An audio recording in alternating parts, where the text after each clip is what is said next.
Bonjour, je m'appelle Maxime Simon et je suis Sales Engineer chez Snowflake ici en France. Aujourd'hui, je vais expliquer les possibilités pour intégrer Snowflake à des services externes. Afin de faire ça, en utilisant le langage Python, on peut utiliser l'External Network Access.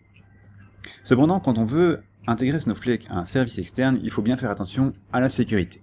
Afin de protéger vos données et d'éviter les exfiltrations non désirées, nous avons plusieurs barrières en place. La première est les Network Rules, les règles de réseau. Vous pouvez définir quelles données ont le droit de sortir de votre périmètre. Une fois que vous avez créé une Network Rule, vous pouvez créer une Security Integration qui va déterminer où et comment vous pouvez échanger les données en suivant le protocole OAuth. Avec cette Security Integration, vous pouvez enregistrer un secret qui va garder votre clé pour le token OAuth et référencer votre API Authentication que vous venez de créer. Ensuite, vous pouvez créer une intégration pour les accès externes qui va référer les règles de réseau et le secret que vous venez d'enregistrer. Et finalement, avec tout cela en place, vos ingénieurs peuvent créer des fonctions ou des procédures qui vont exfiltrer des données de Snowflake afin de les traiter à l'extérieur et de retourner un résultat. Dans cet exemple-ci, je crée la fonction Google Translate Python qui va utiliser mon External Access Integration Google APIs Access Integration avec les secrets, donc les credentials que j'ai enregistrés. Et cette fonction, on va tout simplement appeler l'API Translation googleapi.com afin de traduire des données. Enfin, quand un analyste ou un utilisateur veut appeler cette fonction, que ce soit en SQL ou au travers d'une interface graphique, il va appeler la fonction avec un select et lui donner les arguments nécessaires, dans ce cas-ci Happy Thursday en langage chinois, et ça va rendre une traduction en langage chinois qui est donc fournie par le service Google API. Créons ensemble un exemple un petit peu plus avancé où on va passer un ordre et des données à ChatGPT afin de lui faire une action qu'on désire. On crée d'abord la Network Rule OpenAI ChatGPT où on va dire qu'on peut accéder à l'URL api.openai.com. On enregistre ensuite le secret avec notre clé API OpenAI. Ensuite, on crée une External Access Integration qui va référencer notre règle de réseau et notre secret. Une fois que c'est fait, on peut enfin créer la fonction qui nous intéresse, qui va prendre deux arguments. D'abord, une pré-prompt, ce qu'on va passer avant les données, et ensuite sentence, qui sont les phrases qui vont être envoyées à OpenAI.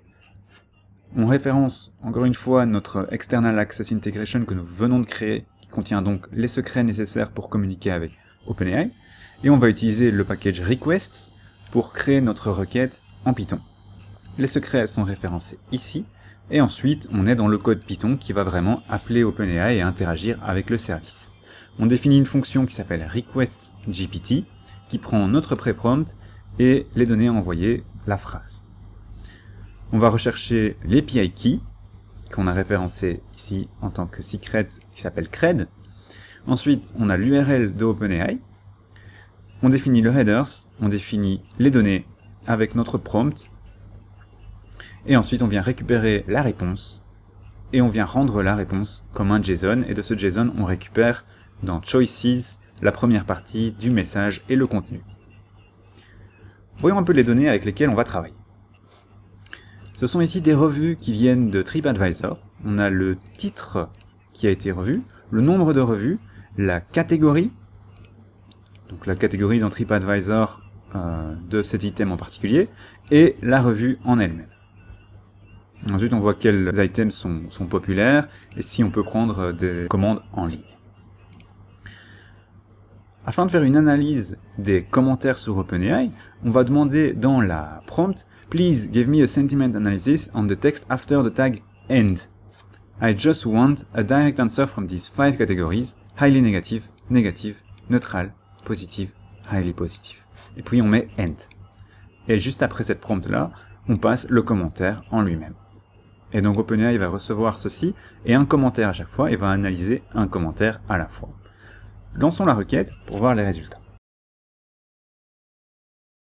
Dans ce cas-ci, je sauvegarde les résultats renvoyés par ChatGPT dans une table, et nous allons faire un select top 50 star de cette table afin d'avoir le résultat.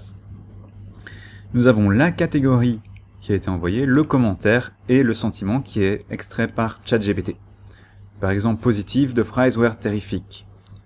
Neutre pour the prawn starter, et dans ce cas-ci, on n'a pas vraiment de sentiment. Positive, an Eastern restaurant well worth a visit. Positive, good experience for dinner. Highly positive pour love this place.